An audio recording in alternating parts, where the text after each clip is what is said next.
Hey, welcome back. Tuesday, counting down until tip-off of the Cup. What is it? It's 2 hours on the nose. Yeah, 2 hours till tip-off. 2 hours until the tip-off. Bucks are playing for a championship tonight. I know Matt Lepay, the voice of the Badger, joining us, but he's a huge NBA guy.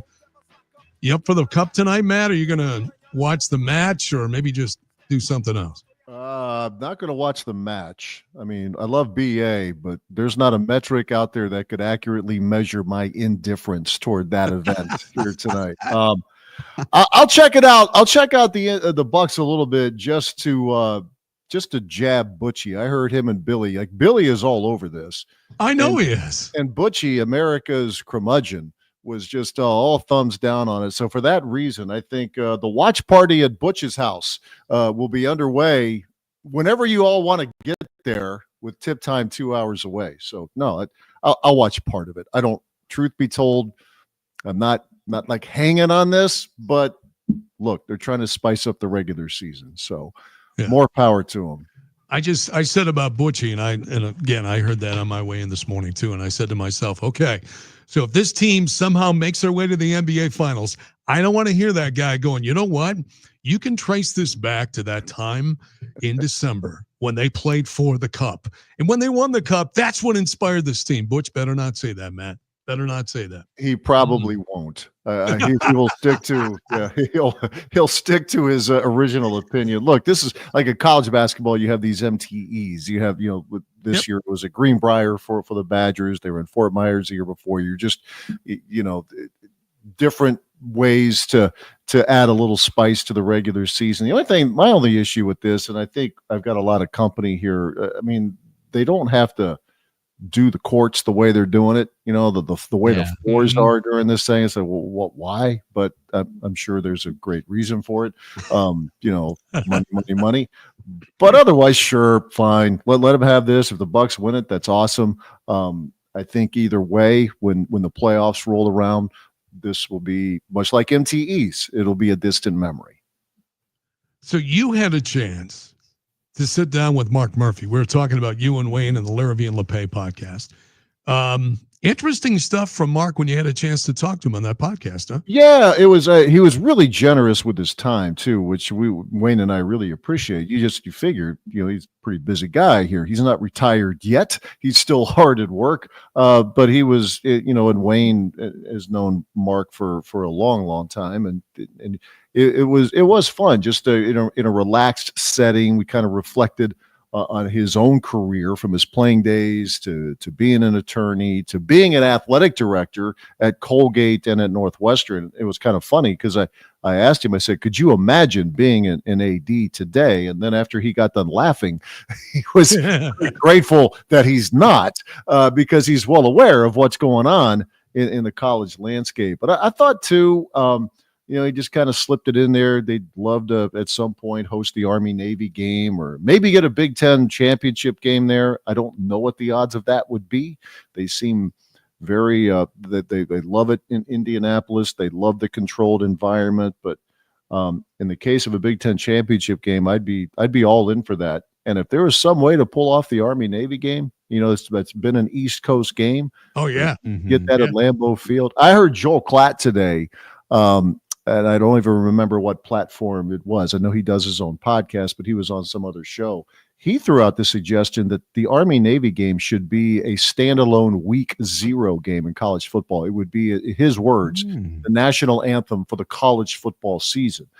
He raises an interesting point, because even now, as much of a showcase game as that is, and a bucket list for many people to watch or to attend, it's in December and it gets, it kind of gets swallowed up by other events.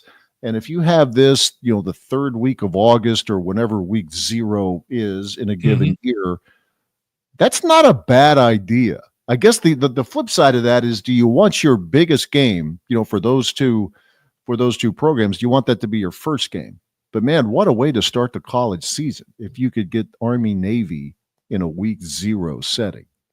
Yeah, and in a big setting too. Like you said, they played on the East Coast in different venues. So That would be really cool to start the college season in those venues. We were talking about, we open it up to our listeners. What would you want to have at Lambeau Field? And so I brought up just a bowl game in general. Now, how feasible that is, it's tough because obviously you're in the middle of play one at Yankee Stadium. We've been there before, Matt. You do. Yeah. I mean, but obviously that's baseball and the baseball season isn't going, but like obviously some hockey was brought up, have a winter classic at Lambeau or something like that. But again, if you're in between Packer games, the schedule would have to, almost like this year where you have November 28th to December 23rd, where you don't have a home game for the Packers.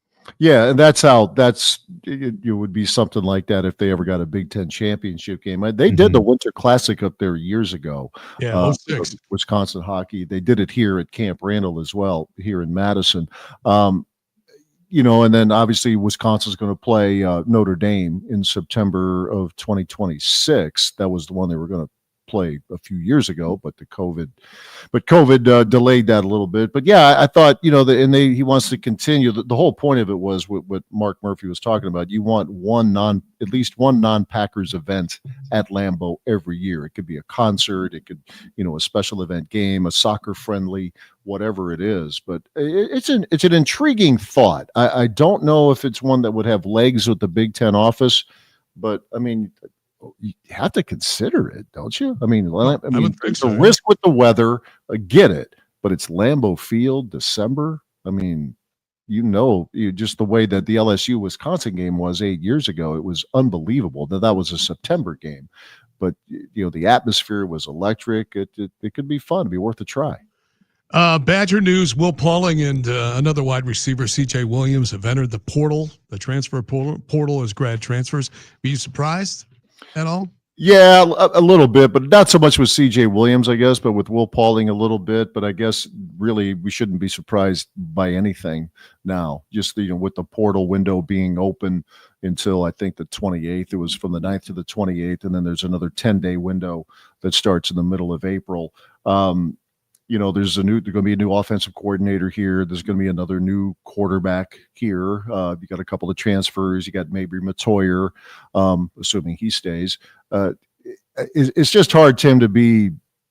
When I saw the news at first, it's like, oh, Will, leading receiver the last couple of years. Yeah, exactly. Close friends on the team with guys like Daryl Peterson, Ricardo Hallman, Quincy Burrows, but. If he sees an opportunity to go showcase himself even more in another program, which would be his, I think, final year of college eligibility, you can't. It's the world we're in now. We shouldn't be surprised by anything. How wild is it for you, just as someone who's been around college sports for so long, to realize like how different each year is now going to be roster wise? Like you could, years ago, not that long ago, you could say, all right, he's coming in as a freshman and we'll see how he does in his sophomore, junior, senior season. But now these guys are coming and going. So, I mean, such a big amount of these rosters are turning over everywhere. Yeah, and when you do the research, you're putting your boards together. It's this is the third school this guy's at. This is the fourth school. I mean, it's just it does take some getting used to. And I guess this year it's not an issue, but in years where they're in bowl games now. I remember last year with LSU, I'd have an original board, and then I'm crossing off names. Okay, this guy's opting out. This guy's opting out. So on and so forth. To me, we're just getting closer and closer to. This whole thing is just going to have to be revamped. The bowl games outside of the playoffs, unless there's a money incentive, a financial incentive for these guys, and I'm sure there will be in some of these other bowl games to play. Maybe you just push these to next fall into a non-conference game. That and instead of going to a bowl site, it's going to be at someone's home field. I just think college football, as we have known it, and by we talking about people, I was going to say my age and up, but I think you don't even have to be as old as I am. It's just going to be reimagined. I think even with the playoff system we're seeing now in a couple of years, it's going to grow from 12 to 14. Even the format, I wouldn't be surprised if it was tweaked a little bit after this first year of the 12-team playoff. But I mean, bowl games now are largely developmental games, as we saw last year. A couple of guys, Tanner Mordecai wanted to play in it, his final college game. But it's just so different from what it was even 5 years ago. And I mean, Marshall had to opt out of its bowl game because they got more than 2 dozen guys in the Didn't have portal. enough players. Yeah, you don't have enough players to play. I mean, like, what are we doing? Right. What we're doing is the adults are.